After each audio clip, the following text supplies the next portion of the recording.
welcome back to Kirk Kooks. It is Friday, so it's Friday night Fakeaway night. This Friday, I'm going to show you how to make the one type of doner meat that we haven't done yet. We've done beef doner, we've done chicken doner, so it's time to do what in my opinion is the best doner, the classic lamb doner. The method's very similar to the previous ones. There's a few differences with this one, you'll see when we make it. But we do have to once again make this in advance and then freeze it. So, cut back to me from a few days ago actually making this and showing you how to do it. So the first thing we want to do is take 200 grams of bacon, roughly chop this up.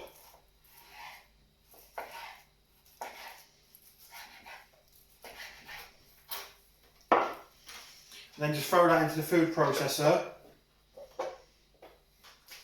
Take one onion, roughly chop this up, and then we want to put that into the food processor. And then you just want to blitz all that together. And then that leaves you with a nice paste of onion and bacon mixed together. Now you're probably thinking bacon seems like a strange thing to be putting in a lamb doner. What the bacon is for is to replicate the fat that they use when they actually make real lamb doners in the takeaways and things. When they make them in the takeaways, they'll put like a layer of meat on and then they'll cover that layer in just fat. And then they'll put a layer of meat on and then fat. So because bacon is a really fatty meat, that is being used to replicate the fat that they would have in the takeaways. Next, we want 1 kilo of lamb mince.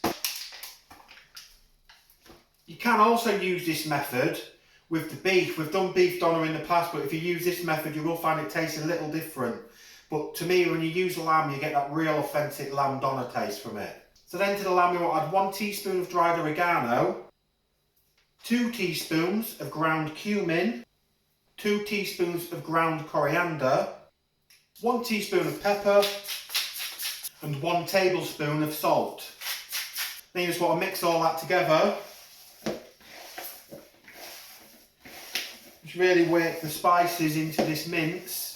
Once you've done that, just take a couple of cloves of garlic and peel them and pop them in the mixer. Just give that garlic a quick blend. And then we want to add our lamb into there and mix everything together. Once you've blitzed all that together, you want to move it over into a bowl. Just give that a good mix together to start getting it all clumped up. Then want to take yourself a bit of foil, pour your meat out onto your foil, and just like we did in previous videos with the beef doner and the chicken doner, just get this into a shape, a cylinder, and just cover it up. And then that wants to go in the freezer for at least 24 hours. So now, let's go back to the future. So then thanks to past me, I'm left with this. So let's get this unwrapped. So once you've got that unwrapped, if you make this, don't use foil, use greaseproof paper. It took me ages to get the foil off. It's a lot easier with greaseproof paper. I just didn't have any left apparently. I didn't realise until after I made it. So now, same as all the other videos, just want to carve some slices off of this. Then we'll heat them up on the griddle. If you haven't got a griddle, you can use a pan, anything you've got. If you leave this out, once you've unwrapped it for about 10 minutes, it'll just soften up and it'll be a bit easier to carve too.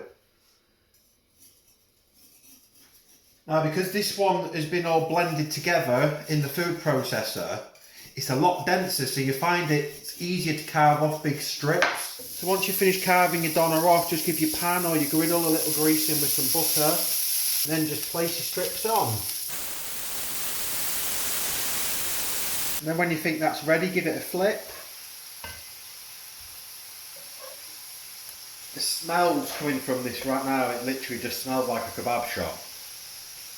Then when that looks about ready, you can take that off. If you're going to be cooking more, you can do what I'm going to do now. I'll just store it in a wok or a pan and then just reheat it all together later when you've cooked it all. So then once you've finished cooking all that, you've got as much as you want, you can start making your wraps or your pittas or whatever you're doing. I've got some Greek style flatbreads. Just going to add a bit of garlic sauce to that. Then some of this lamb doner. A little bit of chopped red and white cabbage. A little bit more of the doner. And then we fold that over.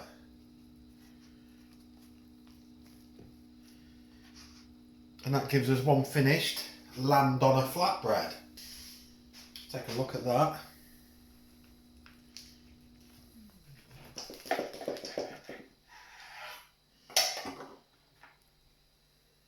So we can see it looks good, it looks like lamb doner. Let's see what it tastes like. Well, that is really good. Once you've got that all mixed in with your garlic sauce and everything like that, it just tastes like a proper kebab. And see what it tastes like on its own.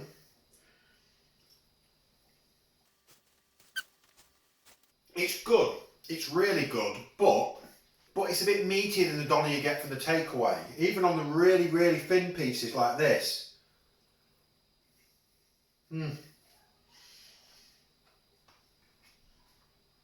Just tastes a lot meatier.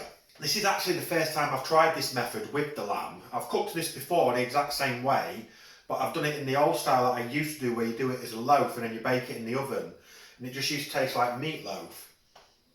This is a massive improvement on that, cooking it this way, but to me the recipe's just still not quite there. It needs tweaking. On its own, it's still good, but it's not quite lamb doner. When you've got it in a wrap or something, it tastes just like it, because the sauce and everything that just all goes together, and it tastes just like an authentic lamb doner kebab. For me, it's better than the beef doner. It's not quite good as the chicken doner. To be honest, out of all three of these that we've done, the chicken doner would be my favourite. Don't get me wrong though, it is still really nice. Still got a lot of this left, so I'm going to do a few bits to go with this, and this is our dinner for tonight. This is our Friday night fakeaway. If you do make this, let me know what you think of it in the comments. If you made any of the other doners as well, leave me a comment as well on those ones. Let me know what you thought of those. So to me, I think the best one is the chicken one, then this one, then the beef. But they are all really good. Total cost of the meat on this one about £9 altogether, which is about the price of a large doner kebab in most places, and you've probably got enough in here to make like a good 3 or 4 kebabs. So again, a lot cheaper than getting takeaway. Takes a bit of time and effort, but if you want to save some money, this is the way to go.